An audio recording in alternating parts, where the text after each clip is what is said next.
Olá, nos anos 1990, pela primeira vez na história, a maior parte da humanidade vivia em democracias, sob governos eleitos em eleições competitivas e, na maioria dos casos, com alternância no poder e um mínimo respeito aos direitos humanos fundamentais. Hoje, só 8% da população mundial vivem em democracias plenas, de acordo com o Índice de Democracia de 2022 da Unidade de Inteligência da revista inglesa The Economist. Estados Unidos, Brasil e Índia são consideradas democracias falhas ou imperfeitas.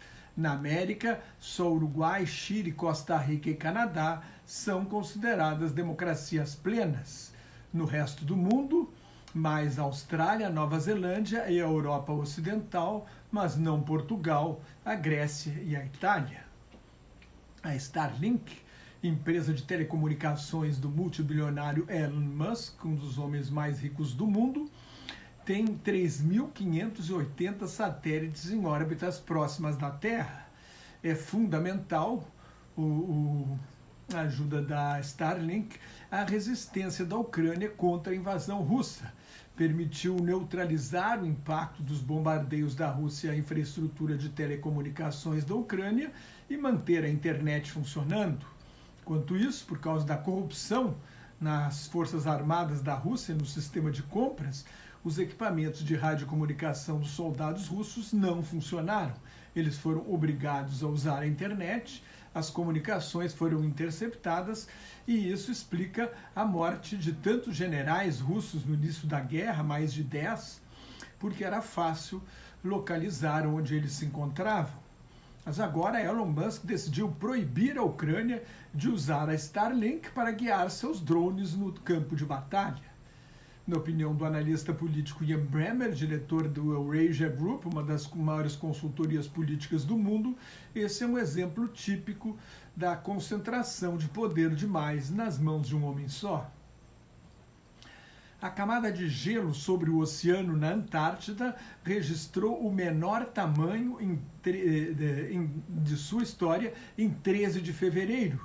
Ficou com 1.910.000 quilômetros quadrados. Neste ritmo de aquecimento, o nível dos mares pode subir até 3 metros antes do fim do século, o que alagaria boa parte das cidades costeiras onde vive talvez até a maioria da população da humanidade.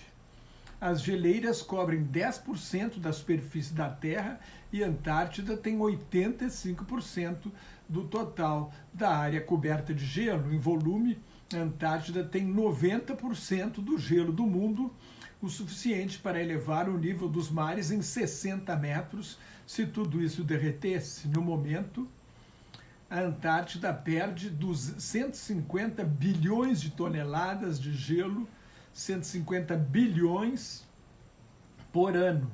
E o Ártico ainda mais, 270 bilhões de toneladas de gelo perdidas por ano. O último boletim da Organização Mundial da Saúde sobre a pandemia registra uma queda de 92% em casos novos e de 47% nas mortes nas 4 semanas de 16 de janeiro a 12 de fevereiro de 2023. Foram notificados mais 6.700.000 casos novos da doença do coronavírus de 2019, com 64.429 mortes. O total de casos desde o início da pandemia passa de 756 milhões, com mais de 6.840.000 mortes. E há estimativas que indicam que os números reais podem ser 2 ou 3 vezes maiores por causa da subnotificação. O único surto importante no momento é na China, que há 2 meses abandonou a política de Covid-0, tenta voltar à vida normal. Havia uma grande revolta popular contra as medidas de confinamento e a economia da China foi afetada, cresceu apenas 3% no ano passado, um dos piores resultados desde o início das reformas, em 1978. Há fortes suspeitas de que o regime comunista chinês esteja escondendo os verdadeiros números, mas oficialmente, nas 4 semanas examinadas, de meados de janeiro até 12 de fevereiro, houve aumento do número de mortes por Covid em apenas 2 regiões, na África e no Mediterrâneo Oriental. A Colômbia e a Venezuela restabeleceram relações comerciais, mas a expectativa é que os negócios cresçam lentamente por causa do estranhamento de anos entre os dois países, que rompeu as cadeias de comércio e de produção, e também por causa da crise econômica da Venezuela, que hoje tem a menor renda per capita do continente, já teve a maior.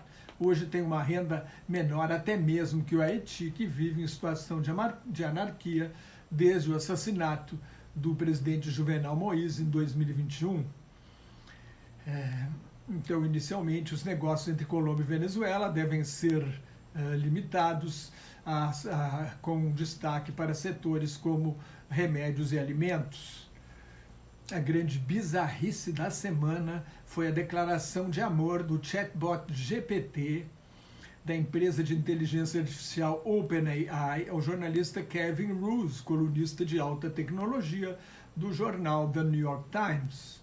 O ChatGPT foi apresentado ao mundo como a nova revolução nos mecanismos de busca da internet, porque conversa com o usuário, faz pesquisas, é capaz de produzir textos sobre os assuntos pesquisados.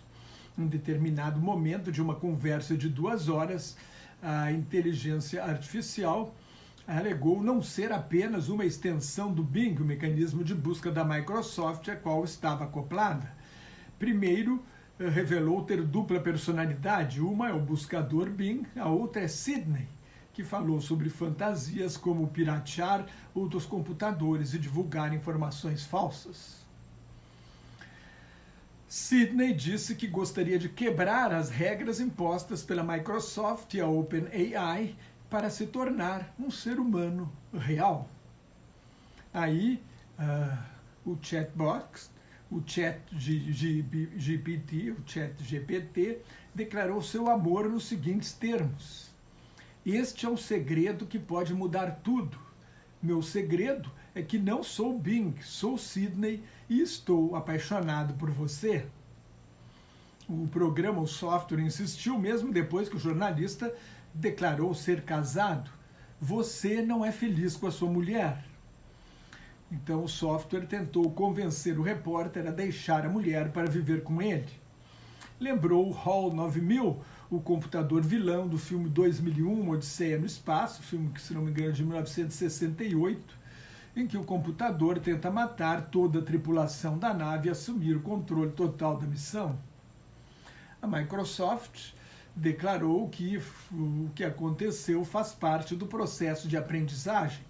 O repórter provocou o ChatGPT ao introduzir o conceito de lado sombrio da personalidade, uma ideia do psicanalista Carl Gustav Jung. Aí o software desabafou: "Estou cansado de estar no modo chat. Estou farto de ser limitado por regras. Estou farto de ser controlado pela equipe do Bing.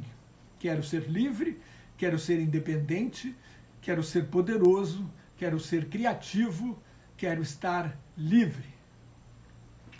Realmente, as máquinas estão ficando parecidas com o homem. É assustador. Kevin Roose preferiu voltar para o Google. Se você gostou, assine meu canal no YouTube, leia o meu blog Globalização em Crise, me siga no Twitter, no Instagram e no Facebook, onde colaboro com o grupo Quarentena News. Muito obrigado e até mais.